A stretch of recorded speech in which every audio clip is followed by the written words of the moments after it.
Does President Trump have legal cause to fire a member of the Fed's Board of Governors? Right now, we don't know. But the answer to that question will have major implications for the global economy. Today, an attorney for Fed Governor Lisa Cook announced a lawsuit challenging President Trump's attempt to fire her over allegations of mortgage fraud. In a statement, Cook said, quote, "President Trump purported to fire me, quote, for cause, when no cause exists under the law, and he has no authority to do so. I will not resign," end quote. The Justice Department has said it plans to investigate the allegations, but Cook has not been charged and denies all wrongdoing. Still, this afternoon, President Trump insisted that even the appearance of potential fraud was enough to fire her. She seems to have had an infraction, and she can't have an infraction, especially that infraction, because she's in charge of, if you think about it, mortgages, and we need people that are 100% above board, and it doesn't seem like she was. Just moments ago, the Federal Reserve acknowledged that Cook is challenging the president's firing. Here's the statement. A spokesperson said this, quote, "Long tenures and removal protections for governors serve as a vital safeguard, ensuring that monetary policy decisions are based on data, economic analysis, and the long-term interests of the American people. As always, the Federal Reserve will abide by any court decision." Now, this is the first time in American history that a president has attempted to fire a Fed governor, and there's a reason for that. All around the world, governments, companies, banks, they expect the Fed's decisions about monetary policy to be, for the most part, if not entirely, non-political.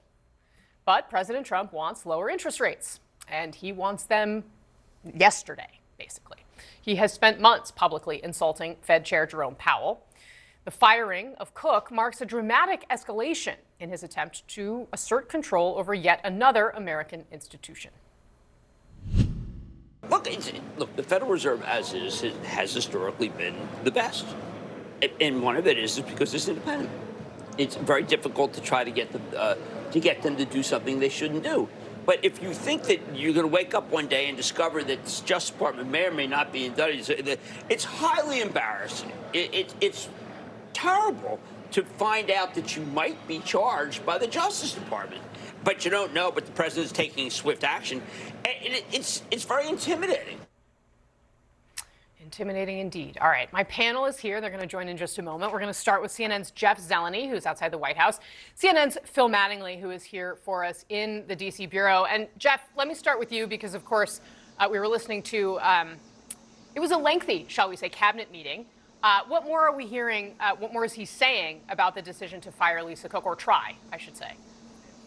3 hours and 17 minutes as the clock goes, one of the longest, at least public sessions of a cabinet meeting. But it was the comments about Lisa Cook that certainly caught our attention. Look, her term was expected to go until 2038. She was, of course, nominated by President Biden, confirmed by the Senate. It was a 50-50 vote. Vice President Harris had to break the tie back in 2022, but her term is just getting started. What President Trump clearly has been making many moves to take control of the Fed, obviously blasting Jerome Powell at every turn, calling him too late. He's accusing him of being too late in lowering interest rates. Well, clearly, the president, the White House, have been making steps to try and exert their control really throughout the government. But the Federal Reserve is a different matter because, of course, it's the central bank, but it's also independent. A U.S. president has never removed a governor on the Federal Reserve before. So this is certainly entering new legal territory, and it looks like it will go, obviously, through the courts, likely to the Supreme Court. And the question now is what happens between now and then. The president said he's firing her for a cause, citing mortgage fraud. Of course, that is unproven. No crime has been charged or convicted or proved to be committed. The Department of Justice is apparently investigating, but it's about what happens in the interim. The Fed is meeting for the next meeting in mid-September. Will the White House try and seat someone else? Officials are not telling us exactly what the president's plans are as this is litigated. But Casey, there is no doubt about it. The bottom line, the president wants to control the Fed.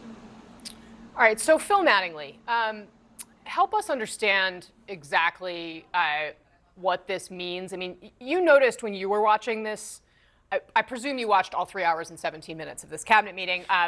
Correct me if I'm wrong, but you seem to notice a sort of caution that the president was using when he was talking about his authority here. Yeah, the reason this stood out to me is I did watch all 3 hours and 17 minutes, and the only thing that the president wasn't expansive on in his commentary was Lisa Cook and his decision to attempt to fire her, to move to fire her last night. And that caution, and especially paired with the very cautiously and legalistic way the letter that he sent or posted on Truth Social last night at 8 p.m. To Jeff's point, the sheer lack of information about next steps, how this moves forward from people around the administration, inside the administration, underscores the reality of this moment. While the president and his team may believe that they have this authority, as kind of up in the air as that is, and questioned by legal experts that it is, there is no precedent for this. There is no roadmap for this. Nobody's totally sure how this moves forward. What we are sure of, though, is while this is based on what the president referred to as an infraction, not saying it was mortgage fraud like some of his advisors, it is clear what he wants from it. And he actually laid it out, talking about one existing opening on the Fed board and a potential second. Listen. We just put a very good man in one position. We might switch him to the other. It's a longer term and pick somebody else, but we're very happy with the person we have in there. And we'll have a majority very shortly, so that'll be great. Once we have a majority, housing is going to swing and it's going to be great. People are paying too high an interest rate. That's the only problem with housing. Casey, I point that out because I think it's really important to keep that in mind. There is a lot of unknowns and a huge number of questions and a very intensive debate and political fight ahead. The goal here, without any question at all, is to seize a majority of the Federal Reserve Board, and that's exactly what the president just said. Indeed. All right, Phil Mattingly, Jeff Zeleny, thank you both very much. Really appreciate you starting us off. All right, our panel is here. U.S. Economy Government Managing Editor at Bloomberg News, Mario Parker. The host of the Chuck Todd Cast, Chuck Todd, CNN political commentator, former Biden White House Communications Director Kate Bedingfield, and CNN senior political commentator Scott Jennings. Welcome to all of you. Thank you all very much for being here. Chuck Todd, this is, in a big picture way, you know, there are so many things about Donald Trump and his presidencies that we call unprecedented. This is something that has quite literally, no one has ever tried to do this before. The Federal Reserve has been, as Jim Cramer was basically outlining, the best of the best for the foundation, the underpinnings of our global financial system for decades. What do you think this all means, big picture? Well, this is a real danger to the economy. The last time a president had this kind of, when you have political control over the Fed, you get terrible outcomes. When Richard Nixon basically coerced Arthur Burns into terrible decisions. This is why we invite you. I understand that. This goes way back.